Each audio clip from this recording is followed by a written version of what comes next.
सुरुवात केली आहे शूटिंगला. हा छान छान. जनकाचा जन्म कसा झाला हां. ते मी पुढे पुढे आहे.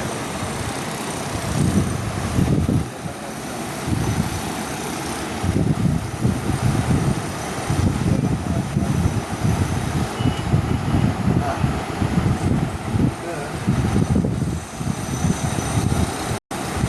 दुसरी श्लोक म्हणाला, हं, निमी हा इक्ष्वाकूचा पुत्र, हं, त्याने यज्ञारंभ करून हं, वसिष्ठाला हं, पृथ्वी म्हणून निमंत्रण दिले. हं, तसा वशिष्ठ म्हणाला, हं, मला इंद्राने आधीच निमंत्रित केले आहे. त्याचा यज्ञ पूर्ण करून येईल तोवर वाट पहा. हं, असे म्हणून त्याने इंद्राचा यज्ञ केला.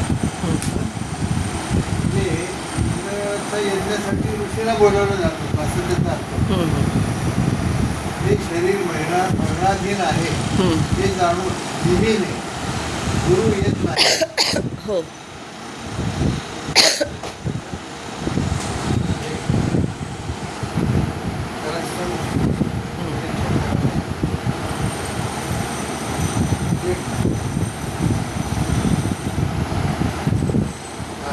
हं, गुरु येत नाही तोपर्यंत हं, अन्य ऋतूच्या कर्मी सत्र आरंभे हं, यज्ञ सुरू केले. हं, इंद्राचा यज्ञ संपवून हं, वशिष्ठ तेथे आला. हं, त्याला तो निमीचा अन्याय वाटला. हं, तुझा देह पडू दे असा शाप त्याने राजाला दिला. हं, तेव्हा हं, लोभामुळे तुला धर्म कळत नाही, तुझाही देहपात होऊ दे असा शाप गुरुला दिला. कोणी? निमीने, वसिष्ठाला. हं, असे म्हणून त्याने देह सोडला. हं, नंतर उर्वशी दर्शनामुळे हं, विष्णावरणाचे भेद स्फुरित झाले. हं, ते कुंभात साठले. त्यातून वशिष्ठ जन्म पावला. हं, ते काय म्हणून मी कळाले. हं. जाऊ दे. हां. मुनींनी हं, निमीचा देह सुगंधी द्रव्यात राखून हं. ते प्रकटलेल्या देवांना म्हटले, टेस्ट ट्यूब बेबीज आहेत त्या सुरुवातीच्या. देवांनो, हं, तुम्ही प्रसन्न झाला तर राजाचा देह सजीव होऊ दे. हं, देवांनी तसाच तो म्हटला. हं, निमी जिवंत होऊन म्हणाला, हं, मला देहाचे बंधन नसावे, हं. कारण त्याचा वियोग होतो. हं, या भयाने मुलींना त्याचा संबंध नकोसा वाटतो. हं, दुःख शोक हं, त्याचे सतत भय या देहाला आहे. हं, म्हणून देह धारण करणार नाही. हं, त्याला देहाला सर्वत्र मृत्यूने ग्रासले आहे.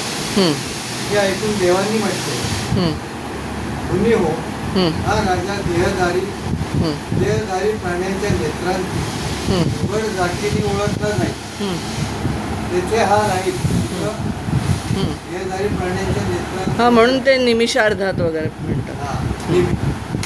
हं, तेथे हा राहील. असे झाले असता राजाला हं, जीवन मिळेल, देहाचे बंधन राहणार नाही. हं, अनाजक होऊन प्रजेला भय होणार हे जाणून ऋषींनी हं, निमीच्या देहाचे मंथन केले. हं, त्यातून एक कुमार जन्मला. हं, तो जन्मतःच जनक, विदेहातून जन्मला हं, म्हणून वैदेह, हं, मंथनामुळे जन्मला हं, म्हणून मिथिल या नावाने प्रसिद्ध झाला. हं, त्यांनी मिथिला नगरी वसवली. हं, ती आता नेपाळमध्ये आहे. हं, हं, माझ्या माहिती. हं, जनकाचा पुत्र उदावती, त्याचा नंदीवर्धन, त्याचा सुकेतू, हं, त्याचा देवराज, त्याचा पर्वत, महावीर त्याचा पुत्र, त्याचा दत्तकेतू, हं. त्याचा हरियश्वर, त्याचा पुत्र गुरु, त्याचा प्रदीपक, अरे बापरे. पृथ्वीरथ त्याचा देववीर हा त्याचा मुलगा, त्याचा विष्णू, त्याचा महाकृती, हं, पृथ्वीराज त्याचा पुत्र, त्याला महारोमा, हं, त्याचा स्वर्णरोमा, रस्वरोमा त्याचा सूर, हं, सिरतमध्ये रस्वरोमाचा तनय. हं, यज्ञार्थ भूमी नांगरत असता हं, त्याला नांगराच्या हं, फाळावर सीता मिळाली. हं, काय? म्हणून स्थिरध्वज हे त्याचे नाव. हं, त्याचा कुशध्वज, त्याचा धर्मध्वज, त्याचा कृतध्वज आणि मितध्वज आणि हे दोन पुत्र होते. तो ध्वजाचा पुत्र केशी ध्वज, इतर ध्वजाचा खांडिक्य, केशी ध्वजाचा बाजूला, त्याचा आता- शतद्रुम, त्याचा शुची, शतद्वाज शुची, गोतून केतू त्याचा पुत्र, त्याचा अज, त्याचा पूजी, त्याचा अरिष्ट नेमी, श्रुतायू हा तत्पुत्र, त्याचा खूप पार्श्वत, तर माझे हात दुखायला लागले. त्याचा क्षेमर्दी, समर्थ तत्व, सत्यरथ हा तत्व, त्याचा उपगुप्त, त्याचा वर्णस्थ, त्याचा निरुद्ध, त्याचा सुभाषण, श्रुत हा तथात्म, त्याचा जयाचा विजय, रुद्र विजय पुत्र, त्याचा शुभ, त्याचा पुत्र विकी हव्य, बहुलाश्व हा त्याचा मुलगा, त्याचा कृतीचा भाव, त्याचं शेवटचं वाक्य. हां.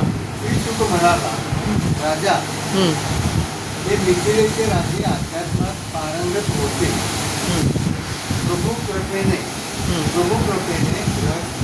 प्रवाश्रमातही द्वंद्वात मुक्त होते. होय, आता हा व्हिडिओ तूच बंद कर. हा बघ,